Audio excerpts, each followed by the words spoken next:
Greetings and welcome to Growth Hacking Secrets. I'm your host, Mohammed Siddique from Atlanta, Georgia. On this episode, we have a special guest, Zen Benefiel. Zen is an author, life coach, and podcast host. Please join me to give a warm welcome to our guest, Zen Benefiel. Zen, And welcome. the crowd roars. Thank you so much. Let me start with this. Sure, Where were Siddique. you? Thank you What for having happened? me on. Excuse me. Where were you? What happened? Who were you surrounded with that inspired you to do what you do today? Well, gosh, that started when I was really young. I developed an inner awareness of other, um, for lack of a better, realities and I learned that, we live half inside and half outside. So that half inside for me was something that was a little more present than most because I was orphaned at birth, adopted. And when I found out that I was adopted, I started having these inner questions, right? Which kind of sent me down, for lack of a better, rabbit hole of discovery about me and myself and how I fit with the world, how others work with each other, and how we kind of miss this sense of being together beyond the cursory conversation that we often have. Based on your experience, what are the top three reasons why do people fail? They don't start, first of all. And then I would say probably second would be self sabotage, habits that cognitive dissonance that's present that they're not aware of yet. And as a coach, that's part of what I peel back the layers of the onion to find in order to adjust and navigate differently with a new living awareness. And then third would probably be lack of a plan. What is your greatest failure story? What did you learn and how did you recover from it? Oh gosh, I've failure stepping stones, right? I don't know if I've had a greatest failure. Um, I suppose, as I'm rambling around in my head, that my biggest failure was not paying attention to what was going on inside of me early on and seeking others to help support that. Um, and I think that's consistent. And that's the outer work. The inner work is not paying attention to that inner knowing that is present whenever we ask questions and learn how to shut up long enough to hear the answer. We tend to try to answer things in ways that we think we know when those kinds of questions may not have the answers that we're prepared to give yet. And we have to wait for them. Rilke has a great way of seeing that. He says that, you ask the questions and then you just kind of live life, and that over time, life actually answers the questions much better than you ever could on your own. What are your top three success secrets that others can model from? Well, first of all, is developing that centeredness, the ability to stop and listen. One of the techniques that I teach is putting your fingertips together and deepening your breath, and then concentrating on feeling your heartbeat in your fingertips. Just by doing that, by focusing on your breath and feeling your heartbeat, you're not thinking anymore, you're feeling. And so, in that place is where your being truly is. And that may sound kind of odd to some of your viewers, but if you do some research, there's a side of yourself that's available when you're quiet and still and prepared to ask questions. And then you let go to find the answers or have the answers revealed. Um, Success stories would probably be, I've got multiple hats that I've worn over the years. One's a dream come true. I had a podcast or a TV show actually back in the early 90s called One World. And when I started it, I wanted to emulate two people that I found valuable. That was Bill Moyers and Dr. Jeffrey Mishlove. And I hoped that someday I'd be worthy of an interview with one of them. Well, 28 years later, a serendipitous moment happened, and I was able to achieve an interview with Dr. Jeffrey Mishlove that actually turned into 3. So 28-year dream come true. Another on a more practical, not necessarily practical, but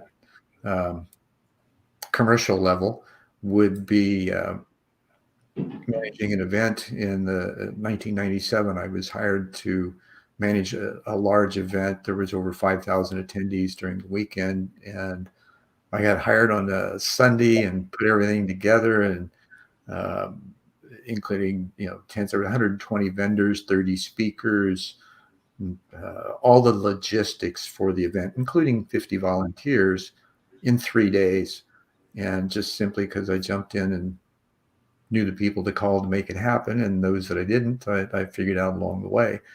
One of the other great successes is I wrote a 500-page book, and you'll see in the lower left of the screen. It's called Stubbing My Toe on Purpose. And it took me about a decade to write the first version of that. And in the process of that, I'd written several other books, as you can see. And this is just a small smattering. So that's probably the third accomplishment. And I've had many. I don't necessarily know that I rank them all because they were all enjoyable. What motivates you within? Connection, vulnerability, being open and willing and available to serve the needs of the moment and have the skill set to actually do so in most cases.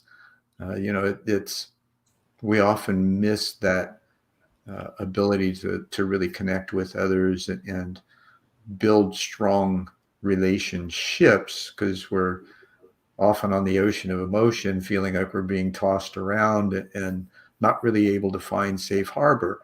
Well, in the process of connecting with people, there's a certain safety or safe zone. When you develop rapport, you're genuine, you're authentic, sincere, and helpful. So those kinds of things, one might call it servant leadership. And that's what really motivates me. And very young, at 18, there was one other thing that at 18, I kind of got my life mission, and that was to help facilitate a new world order. It happened as an answer to a prayer. I was taken into light and beyond and given my marching orders, so to speak, and then brought back into this world. It was an amazing experience. From that, my life has been themed with harmony among people and planet, and doing the work that's necessary to help establish that. What is your company's motto? Dreams mold future realities. We all have a dream that we want to achieve, and we all have superpowers in order to be able to do so. We may not recognize them. And with my transformational coaching and a couple of master's degrees along with it, I'm able to share the hard and soft skills necessary to achieve dreams and put them in a sequential, doable order through action plans and then monitoring the implementation process of that. Who is your ideal client? Oh, brilliant persons that stuck in the minutia and they get lost in their thoughts and understand that there's a connection between the inner and outer world, but may not necessarily know how to really establish and anchor that in their own personal life. And that could be entrepreneurs, could be small business owners, could be artists. I've had a smattering of industries that I've served. As an example, I had a chiropractor that came to me after 7 years. He'd been through a couple of business consultants that just gave him a data dump and really no help at all. And after 7 years, he calls me up and he says, "Hey, Zen, I think I'm ready for you." And so within 90 days, actually, we increased his net revenue in the off season by 50%. So those kinds of examples. And that was with the both the inner and the outer work that combine to allow that to happen. So it's an exciting experience for me and for my clients. How do you find your ideal client? They usually find me. There's a thing about flow. Uh, Csikszentmihalyi wrote a book years ago called Flow, The Psychology of Optimal Experience. And in that, when you are placing your skill set, your talent, you do all the things that are necessary. I've done all the web work in order to make myself available, but there's a certain, mm, for lack of a better, connective tissue when one is looking and who's available to answer that call. And I've learned over the years that when you push and pull your way through life, you're really missing a lot. And so one of those capabilities that I help evolve in others are the ability to be patient, kind of practice the 5 Ps. That's patience, perseverance, persistence, passion, and purpose. How do you deliver a 5-star client experience? Well, my example of the chiropractic client was a perfect example of how that's done. I have about 100-day process, and it starts with a survey. It's quite in depth. It gives an analysis of multiple aspects of your life so that I can kind of get a read on where you are prior to our physical meeting. And then from there, we develop goals, objectives, action plans. And in the conversations that we have in the meantime, I uh, develop an empathic and generative process that empowers the clients to come into a better awareness of their own inner knowing and ability to respond to reality in ways that are much better than they had been. How do you convert your clients into your brand ambassadors? Good question. Most of them will write a review. I've got a host of them on Google. I'll get referrals. Uh, those are generally the two ways that take place. Some of my clients I've actually had conversations with on a podcast that I host called One World in a New World, and they share their experience of how we've grown together as well. How do you handle rejections? What's to handle? And not everybody is. Uh, I'll put it this way: rejections aren't necessarily of me or of the work that I do or client relationships. There's a certain resonance, and sometimes it's there, sometimes it isn't. I've learned that, again, not to push or pull. If it's not there, I honor that. I'm not for everyone. I'm quite a unique character in the way that I serve my clients. And that's one of the distinctions and the differentiators. Dudley Lynch gave me a moniker years ago called a possibilities coagulator in the way that I serve my clients, that he saw that I was able to bring things into focus that may not have been thought of to begin with and serve clients in multiple ways that they didn't necessarily anticipate. How do you handle an angry client? I let them vent first. There's no stopping someone when they're angry. I do my best to be patient and allow them to just vent whatever it is. Uh, Sometimes I used to smile, and that didn't really work well because I knew that it was just their process of venting, and it really wasn't about me. But they needed to vent. We store up energy and we get frustrated, and sometimes we just need triggers to let it flow and get out so that that next level of experience can be accessible. Because if you're frustrated and you're angry and you're upset, then you're really closed off to everything around you because there's something you're afraid of.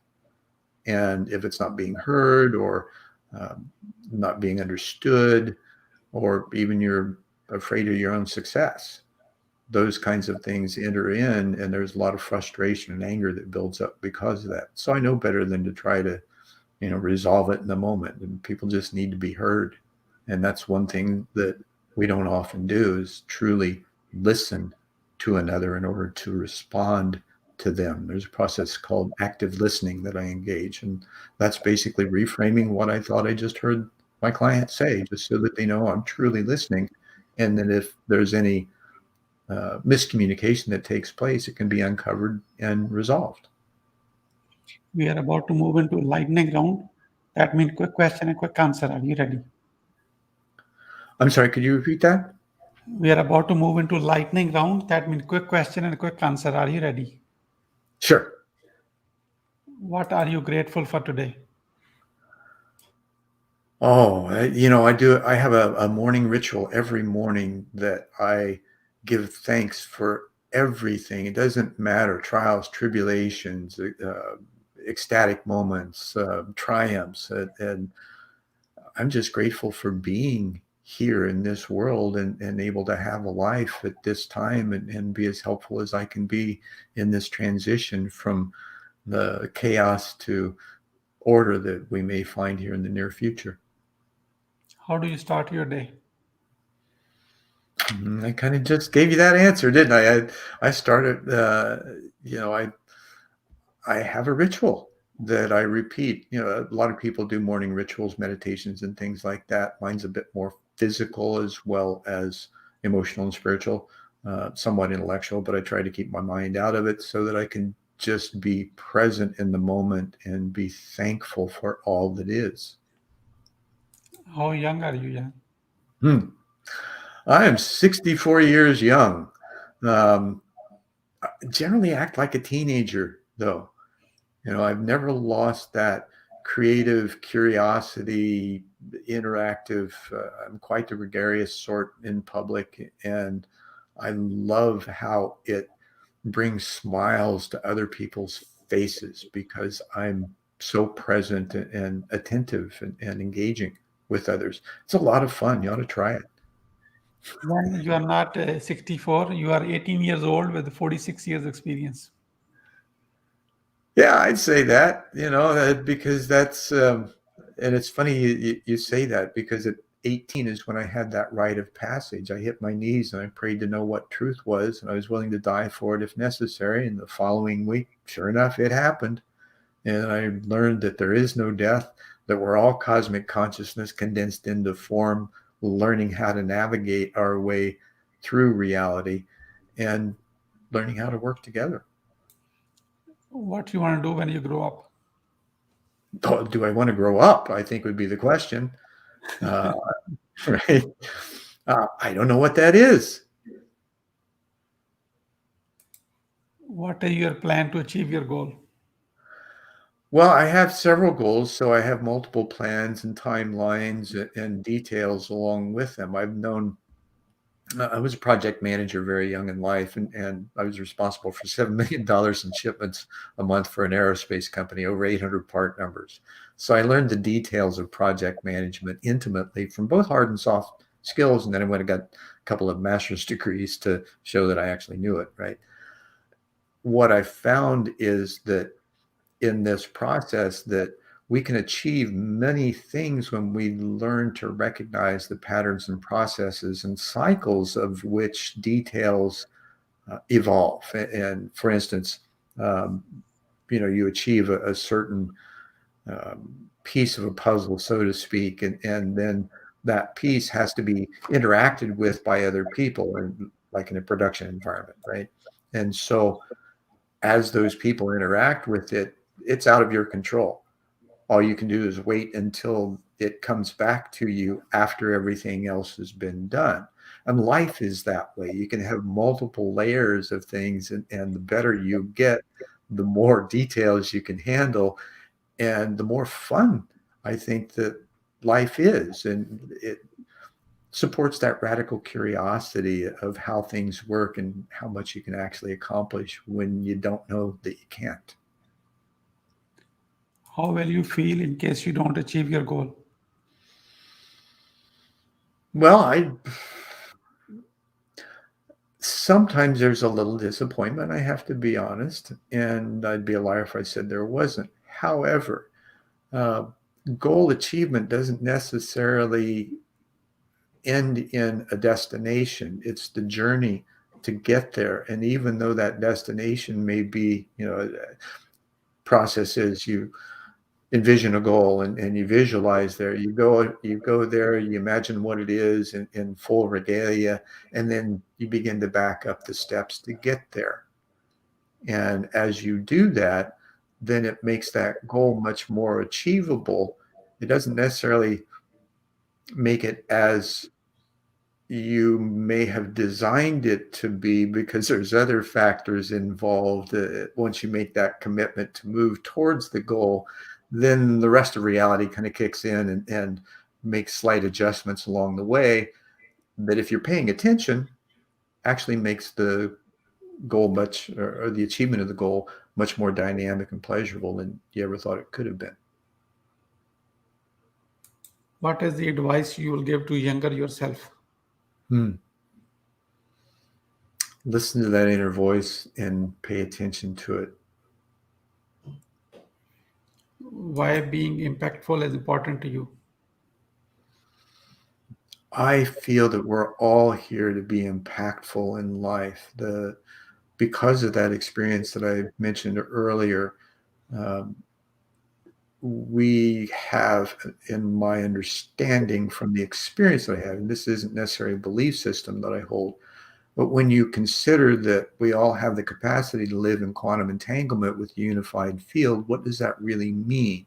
Well, it evolves into a perfected form, fit, and function in the world, which includes all the skill sets that we've developed, the attitude that we have, the aptitude that we hold, and the aspirations that we have to be all that we can be, and then do the things that are necessary in order to have the results.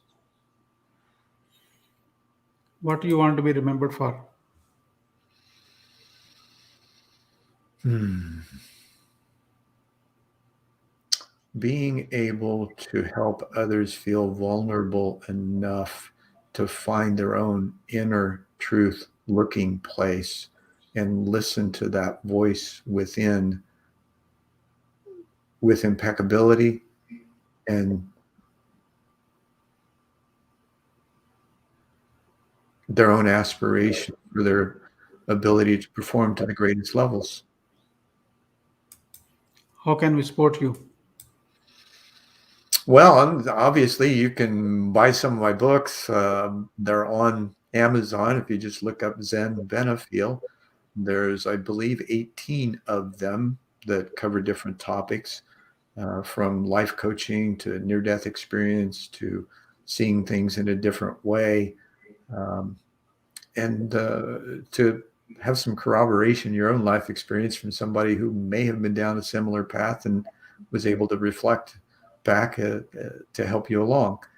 Uh, Two other things that I find most valuable are uh, engaging me as a transformational life coach, and also uh, being able to help support my efforts in sharing the interviews and potentially garnering further interviews to share what I know and help others do the same.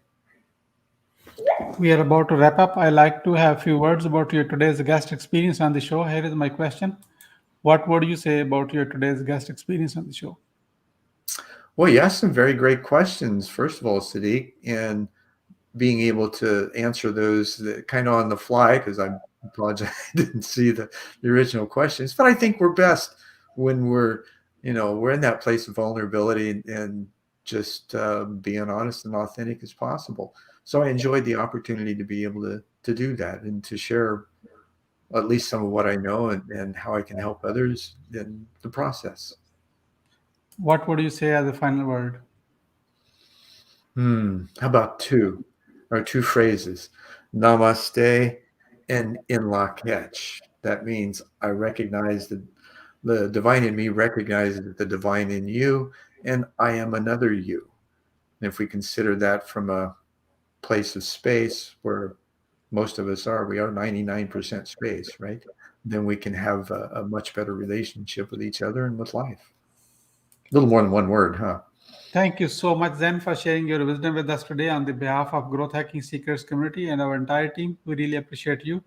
This is Mohammed Siddique signing off from Atlanta, Georgia. Until the next episode, all good wishes. Thank you very much, Siddique.